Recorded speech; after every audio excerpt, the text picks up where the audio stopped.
Ambiance chaleureuse et conviviale pour un salon qui s'est donné pour mission celle de valoriser la beauté africaine.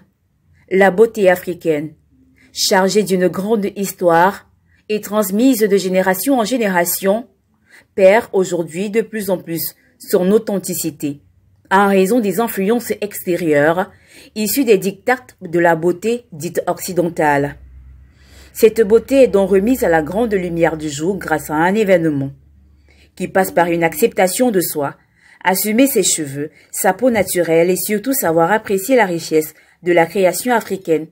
C'est un peu l'objectif que s'est posé le Sabah, Salon de la beauté africaine, dont la première édition s'est tenue du 4 au 5 novembre 2023 dans la ville de Douala au Cameroun. 2 jours d'échanges, 2 jours d'apprentissage et à côtoyer pleinement l'univers de la beauté africaine. Le salon s'est refermé dimanche dernier sous une note de satisfaction exprimée par sa promotrice.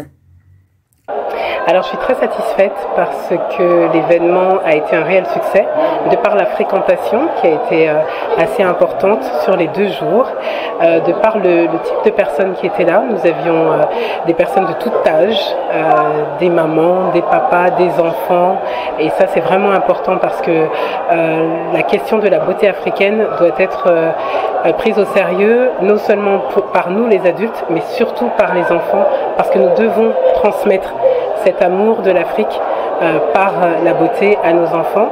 Coiffure, esthétique, mode, beauté, toute une large variété de produits exposés. Objectif, vendre le Made in Africa et mettre surtout en avant les acteurs de l'industrie de la beauté africaine afin de l'explorer sous toutes ses coutures. Le salon a été meublé par des conférences et des ateliers qui ont eu pour objectif de mettre en lumière le secteur de l'artisanat de la beauté africaine, prendre soin de soi et développer une attitude plus positive lorsqu'on parle de la beauté africaine. Ce type d'événement doit permettre à des femmes qui se posent la question depuis des années mais qui n'osent pas sauter le pas, soit parce qu'elles pensent qu'elles n'ont pas suffisamment de moyens, soit parce qu'elles pensent qu'elles n'ont pas suffisamment de temps. Il faut leur dire non, il n'y a pas d'âge pour revenir au naturel, il faut le faire. Il faut aussi transmettre ça à nos enfants. Le défilé, je ne sais pas si vous l'avez vu, a mis en avant des petites filles avec leurs cheveux afro, avec des petites nattes, des coiffures totalement différentes, et elles se sont senties belles, ces petites filles. Et c'est ce que j'ai envie de dire aussi. Chère petite fille, tu es belle et il faut rester comme telle. Merci beaucoup à Africa Move d'avoir été à nos côtés pour cet événement et à très très bientôt.